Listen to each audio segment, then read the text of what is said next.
Salut à tous, bienvenue dans cette nouvelle vidéo. Aujourd'hui, je suis très content de vous présenter Sam Noritakam, un partenaire de boxe avant tout, mais dont le travail dans le monde de la boxe, que vous connaissez peut-être pas encore, mais ça va venir, a attiré mon attention parce que toi, tu couvres des galas au niveau photo. C'est ça. Je trouvais que tu avais une manière de restituer les photographies hyper intéressante, ça changeait vachement ce qu'on a l'habitude de voir, ça donne vachement de contexte en fait à l'événement je suis très content de pouvoir présenter ton travail aux abonnés de la chaîne du Mouet. C'est cool. Donc Sam, est-ce que tu veux nous dire déjà comment tu as commencé la photo, à commencer à filmer des événements de boxe? Ouais, bien sûr. Moi j'ai commencé, en fait c'était il y a plus de 10 ans, c'était en 2012. Mon premier gala, c'est celui de Jean-Charles Skarbowski, il faisait les Best of Siam à l'époque. Et j'étais connecté avec Victor Pinto, en fait. Je savais qu'Antoine allait boxer en France et je voulais absolument photographier cet événement et photographier Antoine Pinto parce que c'était ma référence absolue, moi, à l'époque, quand j'ai commencé la boxe thaï. Il faut savoir que la boxe, j'ai commencé en 2009, donc c'était 3 ans avant. J'avais 3 ans de boxe à peu près, d'entraînement. Donc du coup j'envoie un message à Victor qui m'envoie un message et qui me dit dis à Jean-Charles que tu viens de ma part. Et donc du coup la connexion s'est faite comme ça et j'ai commencé à prendre des photos il y a 10 ans au Best of Siam 2. Donc, et toi t'as toujours été un passionné de photos déjà parce que c'est pas tu te pointes. Je faisais beaucoup de photos, mais pas forcément de la boxe. Je faisais beaucoup de photos architecturales, je faisais de la photo en fait 3 ans avant ça, j'étais en mise à niveau en art appliqué et c'était une espèce de formation avant de rentrer dans les écoles d'art qui t'ouvre un peu à toutes les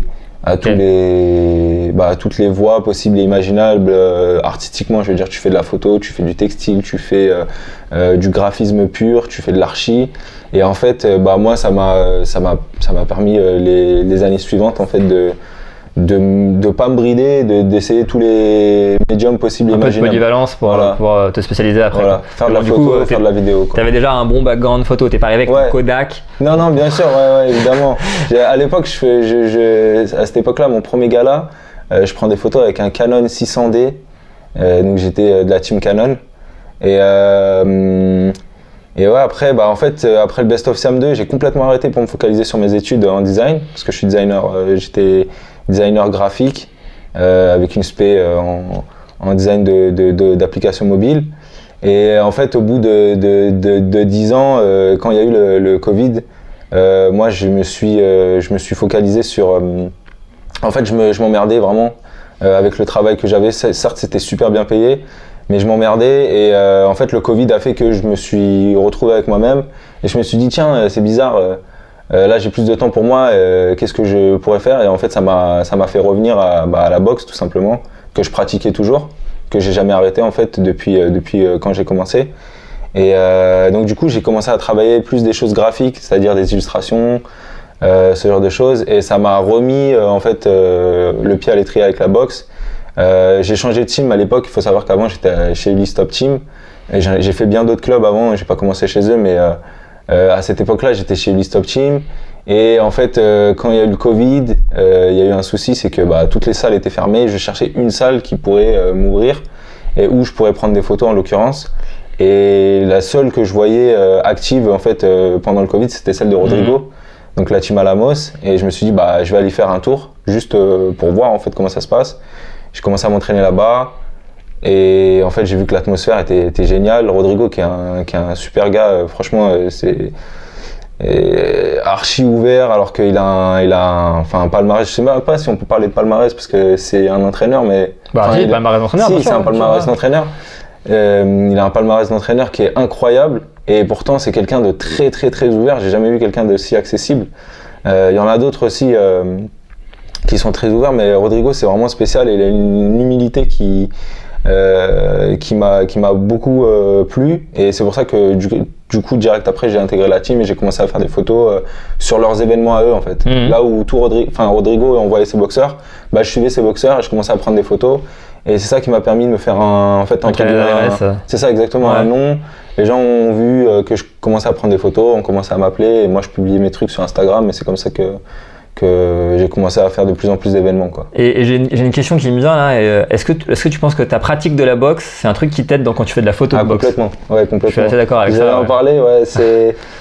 Moi, mes photos, j'ai deux styles de photos où j'aime bien me focaliser dessus. Deux types de photos où j'aime bien séparer les deux et dire voilà, ça c'est de la photo de boxe technique sportive.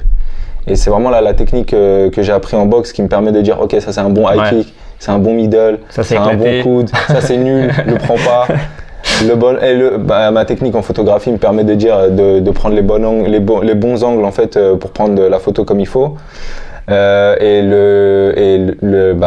boxe taille, c'est évident que ça me permet de savoir qu'est-ce qui est fimeux et qu'est-ce qui ne l'est pas, tu vois, qu'est-ce qui est le beau geste ou pas. En plus, il y a vachement ce truc qui colle bien avec la photographie parce qu'en boxe taille, t'as ce truc du beau geste, tu vois. Même les arbitres en Thaïlande, ils jugent pas forcément ouais, bien sûr, il faut qu'il y ait un impact et que la gestuelle soit propre. Voilà, l'attitude a du sens, quoi. Et il y a un truc de l'ordre esthétique en fait. Bien sûr. Qui est vraiment, si tu fais le parallèle avec la photographie, ça colle vachement avec la photographie. Ouais, c'est intéressant. Et donc du coup, en fait là, il y a des trucs qui sont beaux à voir. Je sais pas, c'est comme quand tu vois un match de foot, quand les trucs sont techniques et tout ça, tu vois, j'en sais rien moi, un sombrero, je sais même pas de quoi je parle, mais tu vois ce que je veux dire, il y a des gestes qui sont beaux à voir, quand tu les prends en photo et que tu les retranscris en photo, et c'est tout aussi magnifique. Et donc du coup, ça c'est le premier type de photo que je prends, c'est vraiment des photos techniques, où je fais beaucoup de plans larges aussi, où je montre comment le gars a placé son high kick sur la tête du gars, tu vois, c'est des trucs impressionnants à voir. Et puis après, il y a d'autres photos que j'appellerais plus intimiste ou portrait, où là je vais aller chercher l'émotion en fait dans le coin du ring par exemple. Mais moi c'est ces photos là qui m'ont interpellé, je pense. C'est vrai? Ouais. Okay. Parce que en fait pour moi c'est très différenciant dans la mesure où des photos techniques, y a pas mal de photographes, tu vois, qui savent faire des belles photos, etc. C'est juste descriptif en fait, les photos techniques. Ouais, les exactement. Photos sportives, ça va montrer un geste, ça va me dire ok c'est un beau geste. Et après, en fait, 10 bons photographes vont faire 10 bonnes photos. C'est vrai. Et je trouve que la manière dont toi tu arrives à montrer, et on va montrer évidemment de quoi on parle, on va montrer les photos, mais tu vois, les photos où tu vas avoir, c'est quasiment ce format BD quoi, où t'as l'action là et puis t'as la réaction du coin où les mecs ils sont comme des oufs ou en face. Et en fait là, je trouve que du coup tu prends tout le contexte de la photo dans la gueule et en fait c'est ça que j'ai trouvé ça génial. Moi je me dis ça, c'est vraiment un format qui est une super idée quoi. Il y a un truc aussi que je pense avoir apporté de nouveau dans la photographie de boxe, et c'est vraiment sans prétention de ma part, parce que je pense que c'est aussi un mouvement, c'est que je prends pas juste la photo, comme tu disais, j'apporte du contexte, et je fais des photomontages où tu vas avoir le geste, je sais pas, peut-être encore une fois un high kick ou un crochet qui passe comme il faut, et à côté la réaction du public. En fait, c'est de la mise en scène parce que je peux pas prendre les photos. Évidemment, en même temps, on s'en doute, tu vois. Mais ça apporte son c'est l'atmosphère, quoi. Tu vois. Et en fait, du coup, t'as quasiment une vidéo contextuelle dans une photo. C'est vrai. Et donc, puis comme je raconte le truc, comme je le, forcément, le fait d'avoir fait de la boxe taille, ça me permet de scénariser tout ça et de dire. Le fight s'est passé comme ça. Bien sûr. Et ce qui a été important, ça a été ça et ça. Et regarde la réaction de telle personne qui était au coin. Et regarde la réaction du public, comment elle était. Et j'aime bien raconter une histoire à travers mes photos. Ouais. Et en fait, je me reconnais beaucoup au travers de ça, à mon modeste niveau évidemment, parce qu'en fait, quand je filme un gala, les passages que je sélectionne, c'est un petit peu ça en fait. Quand tu retranscris un événement à quelqu'un, tu vas dire je vais filmer ça parce que c'est un moment marquant du gala, c'est 10 secondes qui sont marquantes, et puis tu fais un peu le choix, et puis à la fin tu assembles ça moi dans une vidéo qui décrit un gala, et toi dans une photo. Et donc ce travail là, je pense qu'il peut pas se faire sans pratiquer la boxe ou bien. Non, complètement.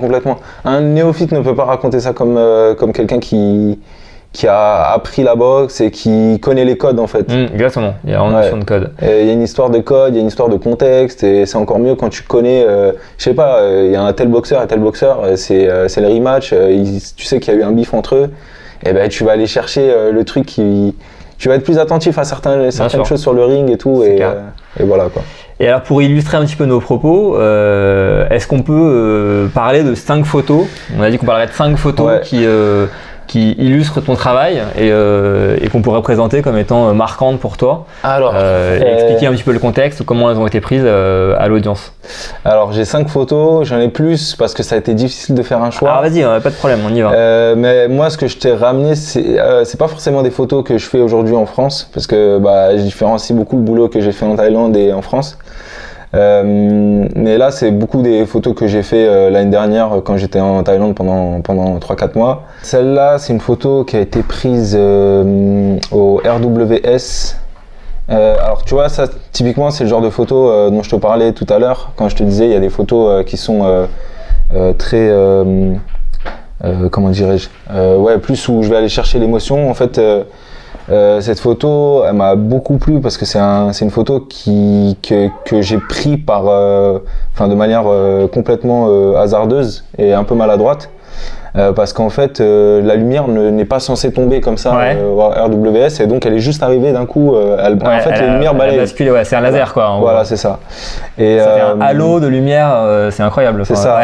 Et il y a un truc de quasi religieux tu vois qui se passe peu sur cette photo qui faisait que alors attends, je remets. Qui se passe et c'est typiquement le genre de photo dont je te parlais, de très où là je vais chercher l'émotion. C'est un combat où en fait il y avait énormément de stress pour la personne qui est à droite et même à gauche en fait, parce qu'il sait que le mec à gauche c'est Narak Prajak, c'est un mec du Petindi Academy, et à droite c'est j'ai oublié son prénom, il va me tuer si c'est que j'ai oublié son prénom, putain j'ai oublié, c'est un gars du Venom Training Camp. Et la photo en fait elle était exceptionnelle, je crois que c'est une des meilleures photos que j'ai prises aujourd'hui. Elle est très très belle, c'est clair. Esthétiquement je parle, parce qu'elle dégage en fait un peu tout ce truc là où c'est presque comme je te disais religieux et qui a gagné là? C'est Narak, il a gagné au 2e round je crois, il a mis KO son adversaire. Vu la photo c'était prédestiné quoi. Tu te dis, le mec peut pas perdre. C'est lui qui a été éliminé. Là c'est le main caractère a priori. C'est ça, un peu.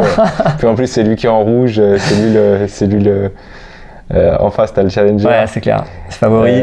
Voilà. Et il y a ce truc là un peu de. Cette photo là je te la montre parce que vraiment pour moi il y a quelque chose de très solennel en fait. Ouais je suis d'accord. Et puis c'est un instant, gars qui sont en face. ils ont encore les Moncon et tout, c'est vraiment ouais.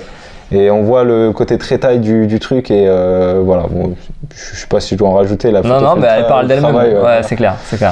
Voilà. Après il y a celle-là que je voulais te montrer. Ça c'est encore au RWS, donc ça a été pris l'été dernier, je crois en septembre si je dis pas de bêtises. Donc à gauche t'as Tanun Chai qui est qui est un boxeur du Sitsong Pinong à Bangkok.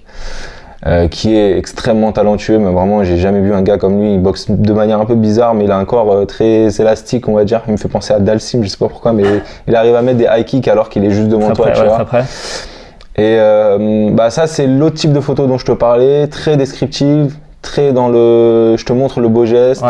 Et il y a quelque chose encore une fois d'esthétique avec tous ces, tu vois, toutes ces projections, l'eau qu'il y a en début de round et tout. Donc là il met c'est un Muay mat un peu Tanun Chai, même si non c'est un Muay Thai, mais en vrai c'est quelqu'un qui est très polyvalent, mais il fait mal avec ses poings et en fait il donne un coup et son adversaire a carrément la tête projetée en arrière tellement il l'a pris direct. Ouais c'est ça, il prend son direct en pleine poire et voilà. Et ça c'est le genre de photo dont je te parlais, très descriptif, pas trop d'émotion, même si on peut lire certaines choses sur le visage du boxeur à gauche. Mais voilà, il n'y a pas plus d'émotion que ça, mais techniquement il y a quelque chose quoi. Techniquement sympa, puis tu as aussi le Raja derrière là, RWS, tu vois, tu cibles un peu d'où ça vient, ça en dit quand même aussi sur le contexte, donc effectivement, c'est pas mal. Ça en met aussi sur le contexte. Le cadrage est hyper important, j'essaie d'avoir T'as la corde en bas un peu hein. Je fais exprès d'essayer d'avoir ces trucs là en flou pour que ça fasse plus cinématique. Je suis d'accord. Tu vois, ça marche très bien. D'avoir plus de profondeur, d'avoir un premier plan très flou, un deuxième plan qui va être celui du sujet, le troisième plan qui est un peu plus flou aussi mais qui est l'arrière-plan, et ça donne quelque chose de très cinématographique. Ah non, c'est clair. Je suis désolé, ça va pas être très original, mais du coup c'est tellement des gouttes pour moi que je suis obligé de passer par là. Bon là c'est Boakao du coup. qui fait un coup de genou sauté. T'as celle-là aussi. Enfin, pour moi, c'est les deux même. Si j'avais fait un montage, j'aurais mis les deux, sur le montage. Pourquoi celle-là? Parce que c'est Boakao. Et forcément, c'est le GOAT de la boxe style aujourd'hui, c'est la légende vivante. J'étais obligé de te la montrer. Et en plus, j'étais très loin, j'étais pas au bord du ring comme c'était le cas d'habitude, comme tu as vu pour la photo précédente avec Tanunchai. Là, c'était vraiment en tribune et moi, mes seuls accès que j'avais aujourd'hui ce jour-là, il y avait tellement de photographes. Tu peux le voir sur la photo. Pourtant ça marche bien du coup hein, avec le caméraman en dessous, tu vois, ça apporte aussi quelque chose. Hein. Il y a quelque chose, mais regarde là, genre par exemple juste dans le coin, tu vois un photographe, 2 photographes, 3 photographes, c'est clair, le mec 4 photographes, 5 photographes, tous les téléphones derrière, tout ça. Faut savoir que le Raja Damnern, en ce moment, à ce moment-là, en septembre, il est plutôt vide. C'était plutôt fin août, pardon, c'était le 28 août, je crois, un truc comme ça. Il est plutôt vide le Raja Damnern. Et en fait, le fait que Boakao vienne, c'était full. C'était vraiment full. Il y avait là les photographes, là la presse, la tribune média était remplie, pleine à craquer, je pouvais même pas m'asseoir. C'était un truc de fou et voilà, c'est Boakao. Et le moment de la photo, le timing est incroyable quoi. Ouais, et il a martyrisé le jeune japonais. Franchement, c'était incroyable. Parce qu'en plus, c'était censé être un combat d'exhibition. Oui, c'est complètement un combat d'exhibition. Je pense que Boakao était même pas au poids du japonais qui était en face. Vraiment, ça se voyait qu'il y avait une vraie différence. Mais voilà, encore une fois, j'ai pu assister au presque dernier combat de Boakao. C'est clair. Et donc pour ça, c'est pour ça que je la partage. Elle est belle, très belle photo encore. Il y a aussi un truc que je faisais vachement, surtout l'été dernier. En fait, moi, je suis allé surtout pour faire des affaires de base, comme je t'avais dit. Je designais des shorts. Et donc du coup, j'allais en Thaïlande à la base pour faire des affaires et aussi pour m'entraîner parce que je suis allé combattre là-bas. Mais parallèlement à ça, en fait, ce que j'ai fait, c'est que je me suis pas dit je vais m'entraîner et je vais faire un camp et je vais faire un camp et à la fin de ce camp-là, je vais faire un combat. Non, en fait, je suis allé en Thaïlande et j'ai fait presque toute la Thaïlande et je me suis entraîné à chaque camp de chaque ville. Donc je me suis entraîné à Bangkok, je me suis entraîné à Hua Hin, j'ai fait le Sijaopo, je suis allé aussi au Elite Fight Club. Je suis allé à Phuket, j'ai fait le Sinbi, j'ai fait le Singpatong. Je suis allé un peu c'était la Révolution, mais ça c'était pour prendre des photos. Enfin, j'ai fait beaucoup de camps. Je crois que j'en ai fait plus d'une dizaine. Et donc du coup, à chaque fois que j'allais dans un camp, je prenais des photos. Et le fait que je m'entraîne avec eux, ça ouvre des portes. Ça ouvrait forcément des portes. Et du coup, ils étaient moins récalcitrants à te laisser. Ouais, c'est ça, exactement. Ils étaient beaucoup plus ouverts et ça a été le cas au Piquet Senchai, au FA Group aussi, c'était comme ça. Au début, tu les vois, la première fois que tu viens avec ton matos, ils te regardent en mode il va faire quoi. Mais quand ils te voient t'entraîner avec eux, ils disent ok, c'est pas quelqu'un qui vient juste parce que c'est un touriste, non, c'est quelqu'un qui aime ça et il veut prendre des photos. Donc, puis c'est marrant parce qu'ils jouent le jeu aussi derrière, tu vois. Au Piquet Senchai, les premières fois où je prends des photos, les gens sont un peu craintifs et tout ça. Après, au fur et à mesure du temps où j'ai commencé à vraiment m'entraîner avec eux, ils ont commencé à taper la pose, sourire. C'était pareil au Singpatong. Et là, tu prends des photos vraiment intéressantes. J'aurai pas le temps de montrer tout ça évidemment, mais je vais publier un peu plus de ce travail-là parce que j'ai rien publié en fait des entraînements que j'ai fait en Thaïlande.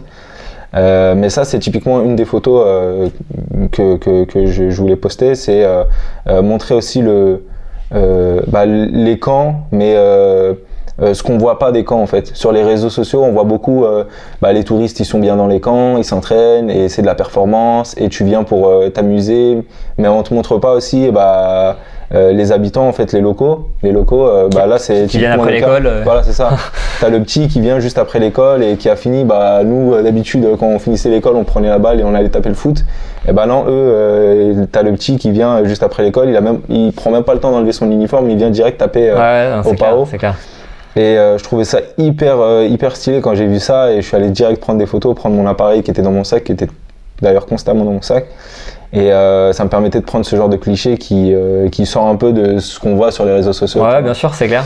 Et voilà, tout transpirant, la chemise toute mouillée et tout ça, mais le petit qui fait sa life. Et puis ouais, enfin ça c'est aussi une partie dont moi j'ai parlé une fois et que les gens connaissent pas du tout, c'est le schéma un peu taille où les petits ils vont à l'école, mais c'est aussi parce qu'ils font un peu de boxe à côté qui rapportent un peu d'argent à la maison, qui peuvent aller à l'école, donc c'est aussi un cercle un peu vertueux qui se met un peu en place. Il y a de ça, il y a beaucoup de... on se rend pas compte, mais moi j'en avais parlé dans l'interview que j'avais fait avec Damien. C'est qu'on se rend pas compte, mais déjà l'école elle est pas gratuite pour eux. Si je dis pas de bêtises, en tout cas les taxis me disaient souvent ça. Ils me disaient ouais, voilà mon enfant il est à l'école mais je paye et tout ça. Et après il y a un truc qui fait que en fait c'est un moyen pour eux de t'élever socialement quoi. Voilà, de t'élever socialement, de finir les fins de mois de manière plus confortable. C'est quelque chose qui t'aide vraiment dans la vie de tous les jours, quoi. Genre physiquement, financièrement, c'est quelque chose qui peut te rapporter de l'oseille, quoi. Ouais, c'est sûr. Donc ça, les petits, ils en ont conscience. Et d'ailleurs, ils sont très fiers de combattre, enfin les jeunes garçons. Je sais pas si c'est le cas des jeunes filles, j'en ai pas beaucoup côtoyé, j'en ai pas beaucoup vu. J'imagine que c'est le cas aussi, mais il y en a qui aiment ça parce que ça permet d'être mieux vu par leur voisinage et par leurs parents, en fait, tout simplement. Ouais, bien sûr. T'aides ta famille. Je remettrai le lien de la vidéo là. C'est faut-il interdire les combats d'enfants. J'ai fait une vidéo là-dessus en fait où j'explique justement que les combats d'enfants c'est tout un écosystème et qui amène en fait les enfants et des familles à pouvoir subvenir à leurs besoins et aller à l'école et qu'en fait tout ce que tu vois à la fin où tu vois des enfants qui se battent mais vous êtes tarés machin. Mais en fait c'est beaucoup plus complexe que ça. Ouais, bien sûr. Et en fait nous après on a aussi une vision vachement centrée européen. C'est ça. On se dit les enfants combattent mais c'est terrible et tout. Et puis en fait culturellement tu te rends compte que là-bas un enfant il aide sa famille toute sa vie et puis quand ses parents ils sont vieux ils le prennent chez eux, ils s'occupent d'eux, ils l'envoient pas à la maison de retraite, tu vois, le réflexe vachement plus européen. Il y a un autre rapport. Ouais, il y a un autre rapport. Donc voilà, c'est parfois compliqué d'avoir sa vision d'européen, enfin faut pas, sur des cultures thaïlandaises comme ça. Mais en tout cas elle est vachement intéressante celle-là. Elle est cool. Le petit écolier qui rentre, qui va s'entraîner. Sans se mettre en short de boxe. Ouais, non, c'est clair. C'est toi tu viens, t'as ton short tout beau, t'es tout content, machin, puis tu te rends compte que les Thaïs en fait ils s'entraînent, ils ont rien à foutre quoi, ils sont en caleçon ou avec des shorts éclatés. Ouais, beaucoup, souvent des shorts. Des shorts de foot ou des tout trucs pourris, des trucs qu'ils ont retournés, tu sais, genre des shorts qu'ils ont déjà mis la veille et qui est sale, ils vont le retourner. Enfin, ce genre de choses, c'est assez marrant alors que nous on arrive en phalangue, tu sais, on veut bien faire, on met le truc, des fois on met la chevillère ici pour montrer que on connaît, tu vois, on fait les puristes, mais des fois les Thaïs on n'a rien à foutre. Ça c'était au Sijaopo. C'est une photo qui m'a un peu, enfin elle me touche. Pourquoi? Parce que ça c'était, comme je te disais, c'est à Hua Hin, c'est au Sijaopo. Je sais même pas si je prononce bien le truc, mais c'est Sijaopo, ouais. Sijaopo et Sijaopo. Il y avait les jumeaux ou pas? Il y avait les jumeaux, ils sont toujours là les jumeaux. Alors il y a que à ce moment-là où j'y étais, il y avait que comment il s'appelle? Putain, j'ai oublié son nom. J'oublie le nom, moi, c'est horrible. Moi aussi.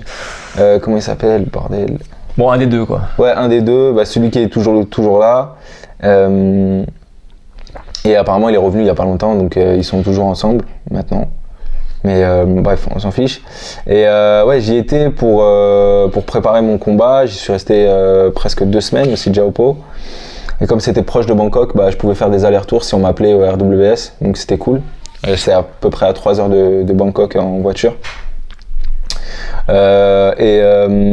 En fait, cette photo, je l'ai prise avec le gars qui est à droite, il s'appelle Chris, et c'est un mec qui a une salle au Canada, à Toronto, et qui s'entraînait vraiment très dur à cet endroit-là parce qu'il appréciait beaucoup la technique. Il faut savoir que le camp, c'est un camp qui est très connu pour sa technique. Je vous remets la vidéo, je dis le plus beau round de Pao que j'ai vu sur YouTube et où on parle d'un des deux jumeaux, donc je vous le remets, vous regarderez, effectivement c'est un camp sur lequel la gestuelle c'est vraiment très propre ce qu'il propose. C'est vraiment, et puis en plus tu sens qu'à la différence, comme c'est un petit camp, c'est très familial, quand tu rentres dedans, tu sens la culture du truc, ils sont très, ils aiment le Muay fimeux, vraiment ils se définissent comme, il y a des camps par exemple le FA Group que j'ai fait, où c'est vraiment Muay corps à corps, Muay Pam, Muay KO, Muay Pam, ils travaillent vraiment le corps à corps et les genoux. Non, eux là c'est vraiment le Muay fimeux, et on t'apprend le beau geste, comment faire un beau truc, on te reprend sur chacun des middle que tu fais, genre de choses.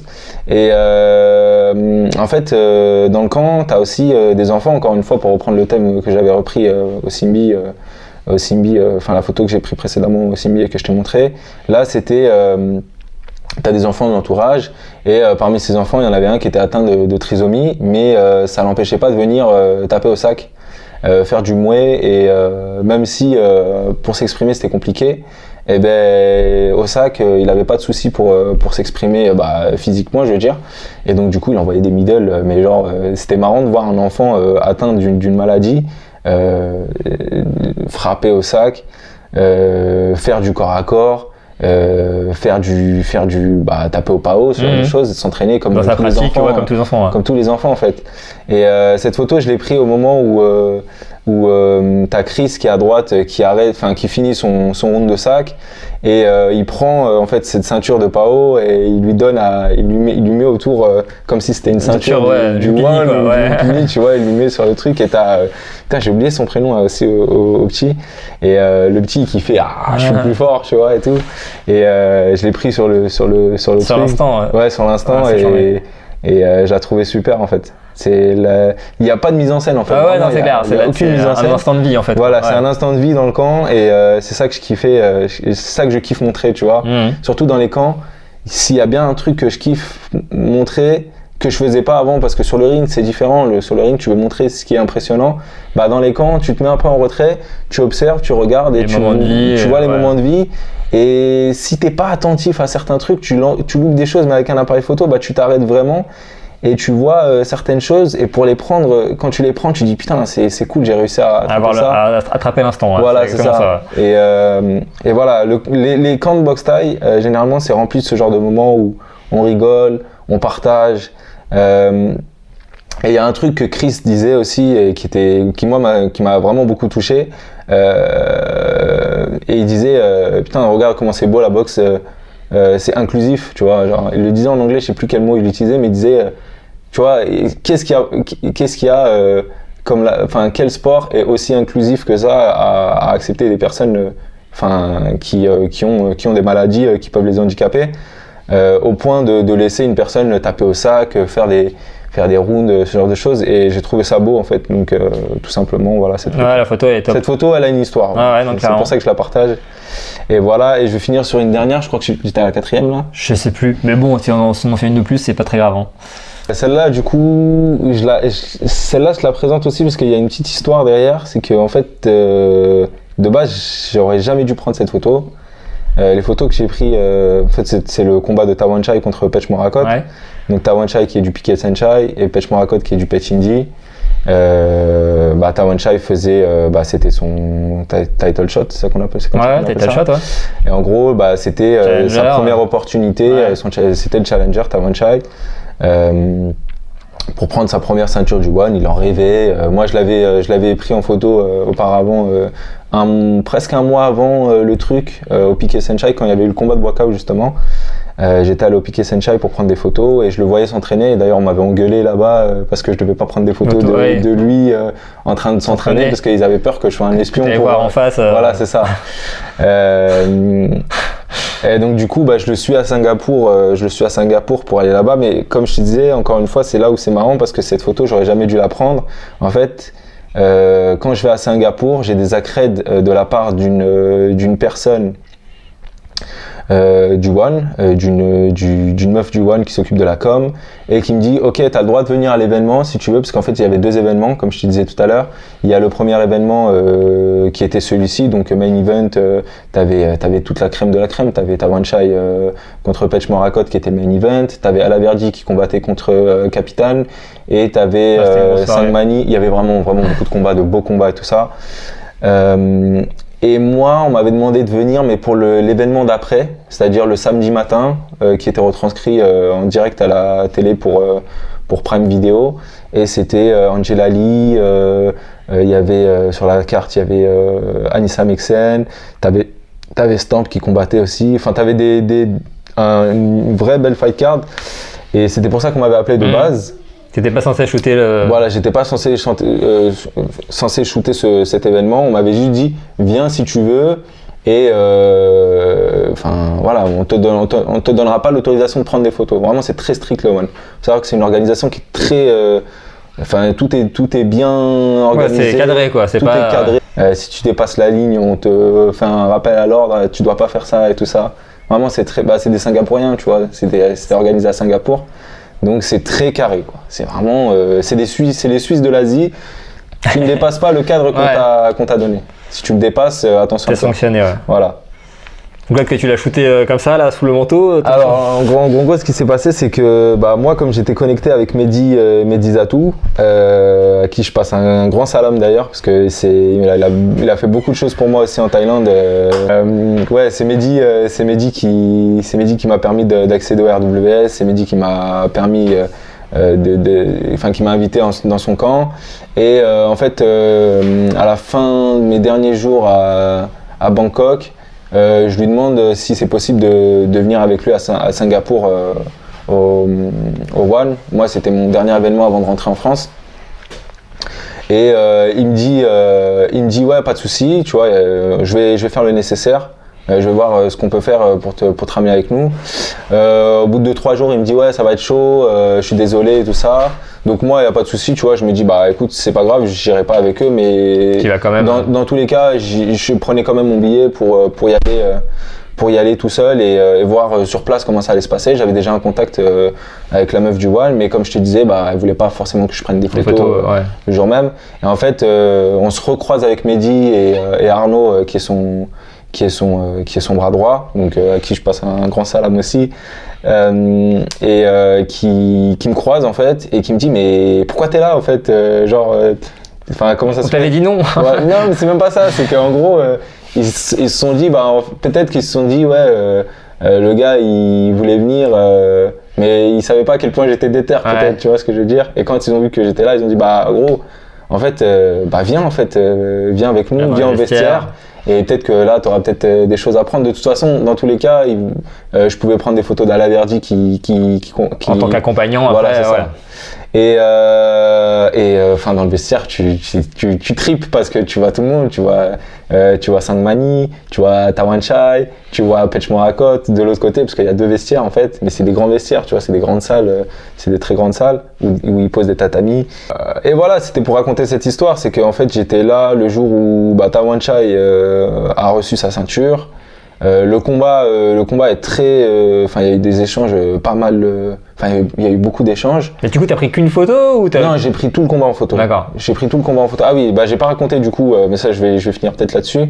Du coup, voilà, de base, je suis pas censé prendre cette photo pour revenir à ce que je dis, mais en fait, ce qui s'est passé, c'est que au moment où on appelle Tawanchai pour qu'il commence à combattre, parce que tous les autres combats, j'ai aucun des combats en photo en fait. J'ai aucun des combats en photo. Le seul moment où je vais vers l'octogone, c'est pas vraiment l'octogone, mais bref, on a compris, c'est pour accompagner Alaverdi, parce qu'avec Mehdi, en gros, Mehdi me prend avec lui pour aller sur l'octogone. Déjà, ça, c'était une scène, tu tripes de fou, tu montes sur le ring du One, tu vois. Alors que moi, je suis venu juste pour prendre des photos, et là, j'étais en train de tenir le sac avec les glaçons, tu vois, c'était incroyable. Et je prenais des vidéos aussi pour l'équipe de com fasse des reels de ce combat, parce que c'était un combat assez impressionnant. Alaverdi, il avait fait un taf incroyable ce jour-là. Et ouais, j'étais sur le podium en train de descendre. Et donc du coup, j'avais commencé à repérer où est-ce que je pouvais m'infiltrer pour prendre des photos en fait. Et en fait, quand on appelle Tawanchai, donc il y a 2-3 combats qui passent après celui d'Alaverdi, je reviens dans le vestiaire, et quand on appelle Tawanchai, t'as tout le vestiaire qui se vide, je sais pas pourquoi. Je pense que tout le monde voulait aller voir le combat, sont mis dans les gradins, le gradin était vide parce que t'as 8 clos. Et moi, par opportunisme, je prends la caméra et je suis Tawanchai jusqu'à, tu sais, il y a un espèce de grand couloir qui monte jusqu'au podium, le podium qui descend vers le ring et tout. Et donc je les suis pendant tout le truc. Genre, mais il n'y a personne qui me dit rien. Genre, ils se sont dit, dans l'action, c'est clair. Tant que t'as l'air sûr de toi, en général, les gens, ils te... Exactement, il y a ce truc. Il y a ce truc de quand t'es en coulisses. Il faut que tu sois déter, quoi. T'es en train de taffer. Faut pas que tu regardes comme ça en mode, est-ce que personne m'a cramé? Parce que là, il y avait personne. Je pense qu'ils ont cru que je faisais partie de l'équipe du piquet. Même alors que j'ai pas du tout une gueule de taille, tu vois, mais voilà. Et donc, du coup, il y a un moment donné où en fait tu as 2 barrières vraiment très sécurisées. Tu as une première barrière avant de rentrer dans le couloir, entre le couloir et le podium, et après tu as une deuxième barrière qui est celle du podium, et donc celle-là je pouvais vraiment pas y accéder. Donc du coup je rentre dans le couloir, j'attends, je prends des photos, Pechmorakot qui arrive, Tawanchai qui arrive, ils font leur show, ils font un truc, et en fait Et à un moment donné, dans le couloir, t'as une espèce de porte dérobée, une espèce de rideau fermé qui s'ouvre et qui se ferme, mais tout dans le noir, hein, vraiment tu vois rien du tout. Et je vois un mec, un des caméramans qui passe dedans, c'est la seule personne qui passe dedans. Tu t'es dit, allez, vas-y. Je dis, vas-y, nique sa mère. Opportunité, quoi. Voilà, c'est ça. C'est la seule possibilité pour moi de prendre des photos de ce combat que j'attendais tant. En plus, je l'attendais depuis longtemps. J'avais fait, comme je te disais, les préparations au Piquet Senchai. J'avais pris des photos et je me suis dit non, faut pas que je le loupe ce combat en fait. Même pour moi en tant que photographe, faut pas que je le loupe. Et donc du coup, je rentre dans le truc, je vois qu'il y a personne, je me mets là, je suis à 3-4 mètres du ring. Moi, j'ai un téléobjectif donc j'ai un truc qui porte loin, tu vois, une photo. T'étais nickel quoi. Ouais, j'étais nickel. Et je commence à shooter le premier round, je fais oh mais c'est lourd, je peux prendre des photos, personne ne me dit rien, tu vois. Je prends des photos pendant le premier round, je regarde le deuxième round, personne ne me dit rien. En fait, j'ai fait les 5 rounds comme ça et je suis sorti et je regarde, je fais putain, mais j'ai des bêtes de photos. Et j'étais trop satisfait. Tu vois. Et genre, s'il y a peut-être une morale à cette histoire.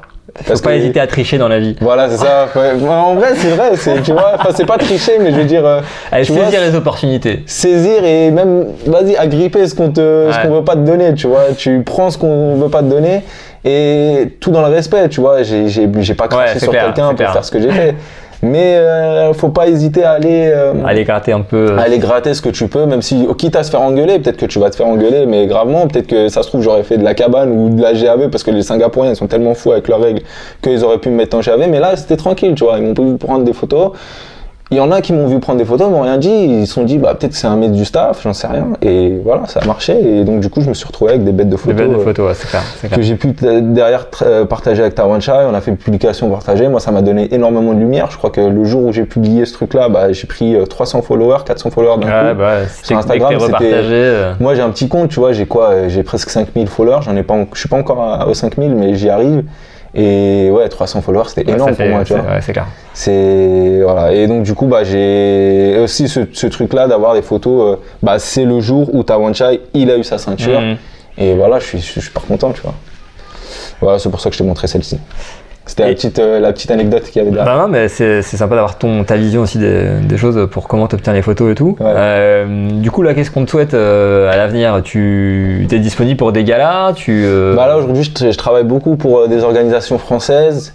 Je travaille pour le Golden Fight. Je travaille pour le MMA GP qui fait les combats, tu sais, pour Cédric Doumbé. Ouais, bien sûr. Hein. À Bordeaux, là, il y en a un à Bordeaux maintenant. Il y en a un à Bordeaux, ouais. Alors avec eux c'est cool parce que je suis payé enfin ils me reconnaissent ma valeur et tout ça et donc je suis bien payé. Je travaille avec Ares mais bon Ares il paye pas du tout. Donc c'était juste pour mon book en fait, c'est pour remplir mon book. Mais le futur j'espère faire l'UFC Paris. J'aimerais bien faire l'UFC Paris. J'aimerais bien continuer à travailler avec les gars avec qui je travaille le plus. Moi, je voulais d'ailleurs profiter de cette interview pour passer un gros big up aux organisations françaises. Je pense qu'il y a un problème qu'on a en France, c'est qu'on manque certains organisateurs manquent de reconnaissance vis-à-vis du public. Je pense à certains événements. Je t'ai dit encore une fois le Golden Fight qui organise pour moi des fights hyper qualitatifs et qui ont peut-être pas la rétribution qu'il faut, même par rapport aux combattants, tu vois, il y a des combattants qui viennent plus au Golden Fight alors qu'ils se sont fait connaître un peu via ces trucs-là et une fois qu'ils sont connus, quand ils sont connus à l'international, ils vont pas faire le retour des choses, tu vois, ils vont pas mettre la lumière sur leur gars qui les aura pas mis d'être en lumière. Voilà, tu vois ce que je veux dire. Et c'est pour ça que moi j'en parle, c'est qu'en fait on a de très très bonnes organisations en France, que ce soit en MMA ou en Muay Thai. Putain, on a de la chance, hein, je vous le dis les gars, parce que vraiment techniquement, il y a un truc, il y a des gars en France, ils vont en Thaïlande, je suis sûr, ils lavent des Thaïlandais. Hein. En Muay Thai. Ouais, bien sûr. Ils les lavent. Et je parle même pas de Jimmy Lieno, là. Je parle vraiment de gars qui sont moins connus. J'ai pas de nom en tête, mais tu vois des gens de la team Alamos, il y a des gens qui vont là-bas. Je pense à Yanis Kassem par exemple. Yanis, il est en ce moment en Thaïlande. Il boxe, il fait tous ses combats à Bangkok. Il est sur beaucoup de victoires là au Raja. Ouais, il est sur une série de victoires qui est quand même pas mal, tu vois. J'ai pas d'autres noms en tête et désolé pour les gars que j'oublie, mais... Non, mais il y a beaucoup de teams, de toute façon, enfin, moi je l'ai déjà dit énormément de fois, il y a beaucoup de teams talentueuses et beaucoup de boxeurs très talentueux en France. Ça, c'est sûr qu'on a un vivier de boxeurs qui est. C'est ça, et qui est complètement comparable, mais comme c'est pas la Thaïlande, tu vois, les gens ils sont un peu moins. Tu vois, aujourd'hui on a beaucoup de puristes, ils veulent tous voir des trucs thaïlandais, ils veulent tous voir des Thaïlandais sur des fight cards, mais je vous assure que techniquement, on n'a pas à rougir de notre niveau et il y a des événements. Ils organisent ils font des fight cards de fou malade, quoi. Et on peut aussi dire que, enfin ça c'est mon avis à moi, mais qu'il vaut mieux parfois avoir un combat franco-français avec deux personnes très engagées plutôt qu'un combat franco-thaï où le thaï il vient prendre sa bourse et il est complètement lavé, il vient, il dort pendant 5 rounds. Où parfois on a été déçus plein de fois parce que le mec il vient mais c'est très réel. J'ai des événements en tête, c'est des gars avec qui je m'entends très bien, mais il y a des Thaïs qui sont venus juste pour leur bourse et qui se sont fait laver. Ok, et donc là, si des organisateurs avec lesquels tu travailles pas encore ont apprécié ton travail, ils peuvent te contacter. T'es sous contrat, t'es sous exclusivité avec le One ou en fait, Je suis pas sous contrat, j'aimerais bien, mais non, je suis pas sous contrat. Mais ouais, bien sûr, on peut me contacter. Et, Instagram, c'est le meilleur moyen pour Ouais, Instagram, c'est le meilleur moyen. Et généralement, je réponds très vite. Et généralement, ça marche c'est moi qui envoie le devis. Et après, la personne, si elle répond pas, c'est que je sais que. C'est mort. C'est mort, ouais. Mais ouais, voilà. Non, mais après, voilà, faut aussi dire, toi, t'essaies d'en vivre du mieux possible. Donc, du coup, tu viens pas. Enfin, c'est pas gratuit, quoi. Enfin, bien sûr, voilà, non, c'est pas gratuit. Mais je pense qu'on est à une époque où ça commence un peu à changer la mentalité autour de ça. Ouais. Sauf peut-être Arès, a priori, de ce que tu dis. Je pense que, parce qu'Arès, c'est. Je vais pas mal parler ou médire ou quoi, mais c'est parce que c'est des gens qui sont un peu imbus de leur. Enfin, pas tous, mais bon, bref. En tout cas, je pense que le métier de photographe, les gens comprennent que en fait, tu as besoin d'avoir des bons médias pour mettre en avant ton événement. Et donc, du coup, avoir des bons photographes qui font des belles photos, ça a une réelle valeur. Complètement. Et donc, aujourd'hui, c'est de plus en plus reconnu. Ça l'était pas il y a 10 ans parce que tout le monde parlait t'es photographe, viens gratuit pour mon truc et en même temps je te fais de la pub. Ouais, mais sauf que ça c'est de la connerie, quoi. Voilà, c'est de la connerie. En fait, on le sait, tout le monde le sait. Je pense que les réseaux sociaux ont bien participé au fait que les gens reconnaissent de plus en plus ce travail parce qu'on fait la différence entre une photo prise sur smartphone et une photo qui est prise avec un vrai matériel où il y a un vrai savoir-faire derrière. D'autant plus, comme on disait tout à l'heure, quand tu fais un montage derrière par-dessus. C'est ça, il y a un vrai travail graphique. C'est ce truc-là qui vraiment ressort énormément après sur les réseaux sociaux. Ouais, complètement. Et voilà, c'est une bonne chose que ce soit de plus en plus reconnu et c'est une bonne chose pour tous les photographes, hein, pas que pour moi parce qu'il y a à manger pour tout le monde. Moi, je vois de plus en plus de travaux, même moi qui m'impressionnent. Et des gens qui sont bien plus jeunes que moi et c'est très rassurant de voir ça en fait. C'est très rassurant de voir que la scène artistique autour de tout ce qui est sportif tout se professionnalise un petit peu. Ouais, tout se professionnalise. Et c'est tant mieux, quoi. Ouais, et c'est tant mieux. Et écoute, merci beaucoup en tout cas de nous avoir partagé tout ça. Merci à toi. Merci à toi de prendre le temps et d'exposer aussi le travail des autres. Il y en a très peu qui exposent le travail de ceux qui sont dans l'ombre. Écoute, avec plaisir. Cas, et ça c'est cool. Avec un grand plaisir. Et puis n'hésitez pas à aller encore, je mettrai ton Instagram en commentaire, allez voir. Parce que voilà, il y a beaucoup de photos, mes préférées, celles où il y a vraiment le contexte et tout, vous l'avez compris, c'est ce que je préfère. Il y en a plein qui sont magnifiques, donc n'hésitez pas à aller regarder et puis à vous abonner pour donner de la force. C'est cool. Écoute. Et pareil, si je dois dire la même chose, de toute façon ça passera aussi sur mon compte Instagram. Avec plaisir. Donc n'hésitez pas à vous abonner à la chaîne d'Antoine, donc la chaîne du Mouet, c'est sur YouTube. Je crois que t'as 10K maintenant. 11K. 11K, la barre des 11K. Si vous saviez la YouTube monnaie que ça me rapporte. Ou que ça t'enlève, je Ouais, on fait un travail de passionné forcément. Ouais, c'est sûr. Bon, il y a des moments où ça me rapporte de l'argent, il y a des moments où ça m'en coûte, mais... C'est bien de pouvoir passer le cap. En fait, pour finir là-dessus, moi, je demande jamais à être payé pour quoi que ce soit, parce que quand je vais à un gala, je considère que mon travail, c'est de l'amateurisme à 100%, que ce soit dans les moyens que je mets, filmer au téléphone, monter un peu à l'arrache, ça va sur YouTube. Ça fait plaisir aux gens. Tu te positionnes plus comme un média aujourd'hui ou... Je sais pas si je suis un média, tu vois, mais moi je suis un mec moi je suis un mec qui veut parler de boxe sur sa chaîne YouTube, tu vois, ça me fait plaisir, ça intéresse un peu les gens a priori.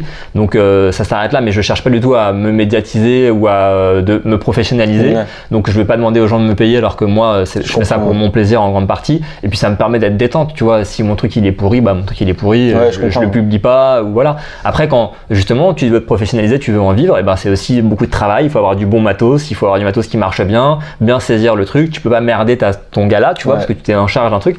Et donc ça mérite largement une rétribution. Et donc c'est dans ce sens-là que je pense qu'il faut que la professionnalisation elle aille à tous les niveaux et que les photographes puissent en vivre parce que c'est un métier évidemment à part entière. Ouais. S'il y a bien un truc que j'aimerais souligner sur ce que tu dis, c'est effectivement les choses se professionnalisent, mais forcément derrière il faut que tu sois très très exigeant avec toi-même.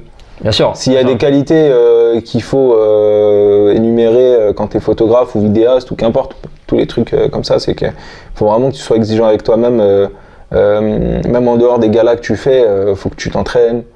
Parce que c'est un entraînement, tu vois, les photos, je suis pas arrivé du jour au lendemain, j'ai pris des photos et j'ai dit ah ouais c'est super, je publie ça. Bien sûr. Il y a un travail sur la photo en elle-même, sur comment je me positionne autour du ring, il y a un travail sur les retouches que je fais, ça c'est genre 60%, 70% du travail. Et après c'est la composition que je fais, comme tu as vu les emboîtements d'images et tout ça, il y a énormément de travail. Des fois sur une publication de 10 photos, t'y passes un temps j'y passe clairement. Si tu prends le tout avec le gala, sur une publication, je peux passer presque 30 heures, quoi. Tu vois, 30 heures de boulot, c'est beaucoup, tu vois. Bien sûr. Ok, écoute, je te remercie beaucoup encore une fois. Et puis on vous dit à bientôt pour une prochaine vidéo. Merci Antoine.